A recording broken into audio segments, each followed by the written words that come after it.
നമസ്കാരം. എവിടെയോ വായിച്ചൊരു ഓർമ്മയാണ്.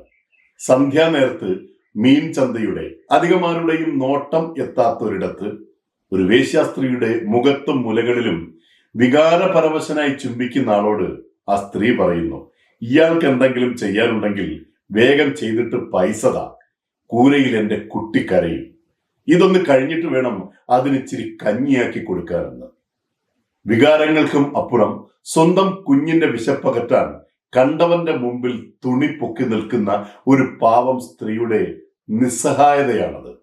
ഇപ്പോ ഇത് പറയാൻ കാരണം തിരുവനന്തപുരത്ത് ഏറ്റവും മുന്തിയ ക്രിമിനലായ ഓംപ്രകാശിന്റെ മുറിയിൽ വന്നുപോയ പ്രയാഗ മാർട്ടിനെ കുറിച്ച് പറയാനാണ്. ഏതൊക്കെയോ വളഞ്ഞ വഴികളിലൂടെ ചില ചിത്രങ്ങളിലൊക്കെ കാണിക്കാൻ പറ്റുന്നതും പറ്റാത്തതും ഒക്കെ കാണിച്ച് പിന്നെ കോടി പ്രമുഖന്മാരുടെ ചില കച്ചവടങ്ങൾ ഉദ്ഘാടിച്ചും കയ്യിൽ തോനെ പുത്തൻ വരുമ്പോൾ കാട്ടിക്കൂട്ടുന്ന അഹങ്കാരങ്ങൾ നമ്മുടെ പുത്തൻ സംസ്കാരത്തിന്റെ മാറ്റങ്ങളുടെ ഭാഗമാണ് എന്ന് അംഗീകരിക്കാൻ വിവേകമുള്ള മലയാളിക്ക് മനസ്സില്ല. ഓംപ്രകാശ് എന്ന ഗുണ്ടാത്തലവൻ താമസിച്ച പഞ്ചനക്ഷത്ര ഹോട്ടൽ മുറിയിൽ പ്രയാഗ എത്തിയത് കുമ്പസാരത്തിനല്ല, സിന്തറ്റിക് ഡ്രഗുകൾ വലിച്ചു കയറ്റി അങ്ങ് ലഹരി സ്വർഗത്തിൽ ആറാടാൻ വേണ്ടി തന്നെയാണ്. വേറൊരുത്തനുണ്ട്, ശ്രീനാഥ് പാസി.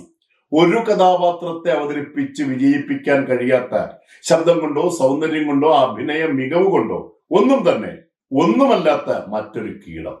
മയക്കുമരുന്ന് കേസുകളിലെ സ്ഥിരം സാന്നിധ്യമാണ് ഈ പാസി.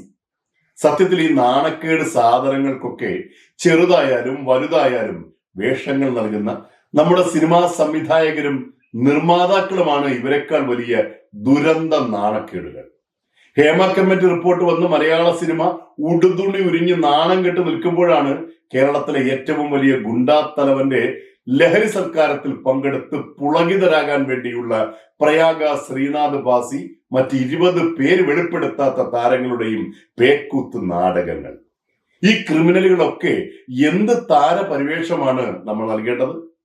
രാവന്തിയോളം കഠിനാധ്വാനം ചെയ്യുന്ന പാവങ്ങളുടെ പണം വെള്ളിത്തിര അത്ഭുതങ്ങൾ കാണാൻ സിനിമാ കൊട്ടകയിൽ നൽകി അതിന്റെ പങ്കുപറ്റി മദ്യം, മദിരാക്ഷി, മയക്കുമരുന്ന് നരകങ്ങളിൽ നീന്തി നടക്കുന്ന സാമൂഹ്യ ദ്രോഹികൾക്ക് ഒരു ചെറുവേഷം നൽകാൻ പോലും സംവിധായകർ തയ്യാറാകാത്ത ഒരു കാലത്തിനും ഇത്തരം പരനാറികളുടെ സിനിമകൾ ബഹിഷ്കരിക്കുന്ന പ്രേക്ഷകർ ഉണ്ടാകുന്ന വിദൂരമല്ലാത്തൊരു സന്മാർഗ സിനിമാ രംഗത്തിനായും നമുക്ക് കാത്തിരിക്കാം.